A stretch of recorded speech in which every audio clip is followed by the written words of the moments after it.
Guys हम लोग फिर से चल रहे हैं क्वेश्चन सॉल्व करने। और इसमें हमें क्या करना है, हमें इस क्वेश्चन में b की वैल्यू फाइंड आउट करना है। क्या करना है हम लोग को, b की वैल्यू फाइंड आउट करना है। हमें एक क्वेश्चन गिवन है। क्वेश्चन क्या है आपको दिख रहा होगा, क्वेश्चन दिख रहा है ना। 6 to the power 3 into 6 to the power 5 into 6 to the power 2 equal to 6 to the power 5b minus 5। ठीक है, और हमें करना क्या है यहाँ पर, find out the value of b,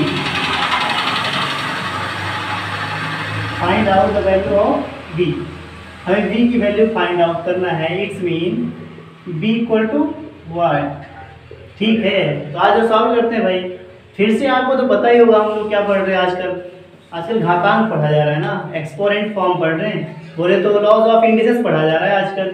और आपको तो कॉन्सेप्ट क्लियर हो चुका होगा, इसको तो आप चुटकी बजा के 2 मिनट में सॉल्व करोगे। अभी दिखाएं कैसे। देखो हमने आपको क्या बताया था, हमने आपको एक फॉर्मूला बताया था लॉज ऑफ इंडिसेस है। फॉर्मूला क्या है, कॉन्सेप्ट समझ सकते हो कि अगर कहीं पर लिखा हो a to the power m into में a to the power n, तो क्या हो जाता है, अगर आधार समान हो, अगर बेस समान हो तो घातें जुड़ जाती हैं। क्या हो जाएगा, बेस समान है तो घातें जुड़ जाती हैं। लो भैया हमने घातों को जोड़ लिया। क्या कर लिया, हमने घातों को जोड़ लिया। अब सपोज करो ऐसे होता है, एक तो फॉर्मूला ये हो गया। अगर हमारा होता है a to the power m into a to the power n into a to the power o, 3 digit लिखी होती तब क्या हो जाता फॉर्मूला, फिर भी तीनों घातों को जोड़ लेते m plus n plus o। ले लो, घातों को जोड़ रहे हैं ना हम।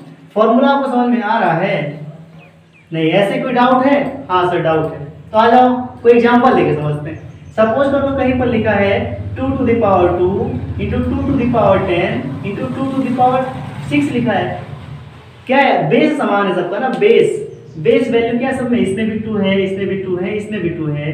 बेस समान होता है तो क्या होता है, जो पावर्स होती हैं ऐड हो जाती हैं, जो घातें होती हैं वो जुड़ जाती हैं। कब, अगर बेस समान होता है तो क्या होगा, यहाँ पर भी 2 की घात क्या आ जाएगा, सभी घातों को जोड़ लो, सभी घातों को क्या कर लो, जोड़ लिया हमने। और क्या आ गया, 2 की घात 10, 2 12 6 18, 2 की घात 18 आ गया।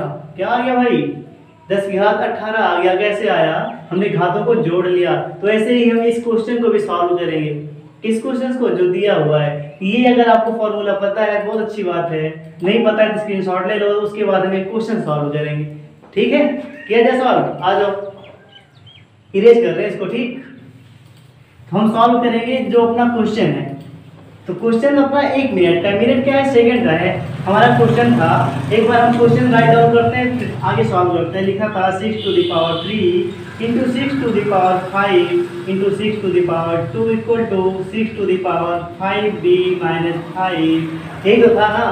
आ जाओ भाई, इसमें क्या है, इस वाले क्वेश्चन में बेस समान है, ये भी इक्वल है, ये भी 6 है, ये भी 6 है, बेस समान है। क्या समान है, बेस समान है। बेस समान होने पर घातें क्या होती है बच्चा, बेस समान होने पर घातें जुड़ती हैं। क्या होता है, घातें जुड़ती हैं, हमने जोड़ लिया।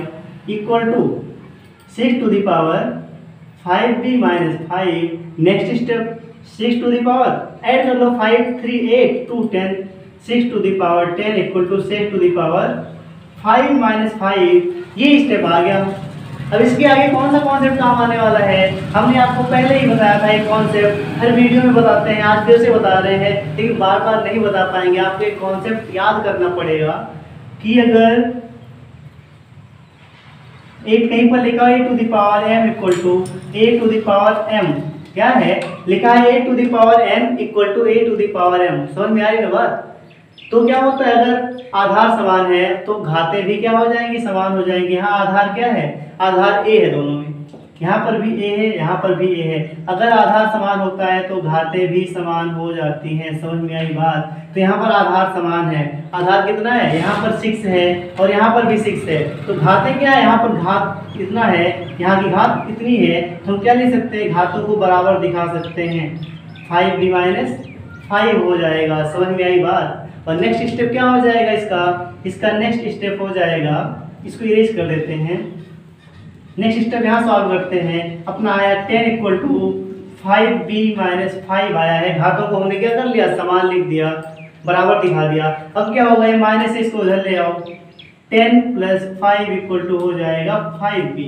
क्या हो गया 10 प्लस 5 इक्वल टू 5b, 10 5 15 कितना आया 15 equal to 5b, 15 equal to 5b, then the value of b equal to 15 upon में 5 इक्वल टू 3, 5 बन जा 5, 5 3 जा 15। तो b की वैल्यू क्या आ गई, b की वैल्यू आ गई अपनी 3, b की वैल्यू क्या आ गई 3 आ गई।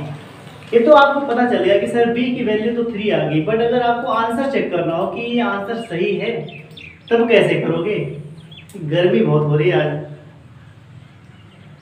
ठीक है। अब देखो एक क्वेश्चन सॉल्व, अब ये तो हमें आंसर आ गया, हमने b की वैल्यू फाइंड आउट कर ली, क्या कर लिया भाई b की वैल्यू फाइंड आउट कर लिया है।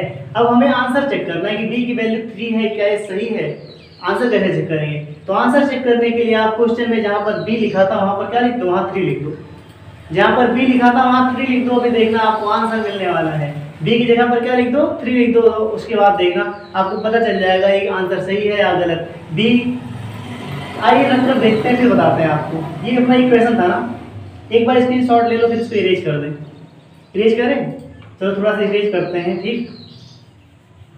देखना क्या होगा, ये तो कितना लिखा था, इसको हम ऐसे लिख देंगे 6 टू दी पावर हो जाएगा ये 3 plus 5 plus 2 equal to 6 to the power 5 into b की जगह पर 3 लिखना है, 3 माइनस 5, ये हो जाएगा 6 to the power 10 equal to 6 to the power 5 3 या 15 minus 5, 6 to the power 10 equal to 15 में से 5 गया 10, ये लो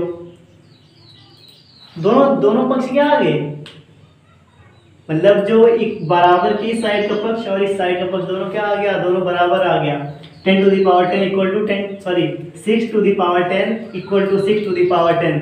तो इसका मतलब ये हुआ कि जो अपना आंसर आया था b इक्वल टू 3, b बराबर जो 3 आया था वो क्या है, वो सही है, वो एकदम एग्जैक्ट आंसर है, एक्यूरेट है।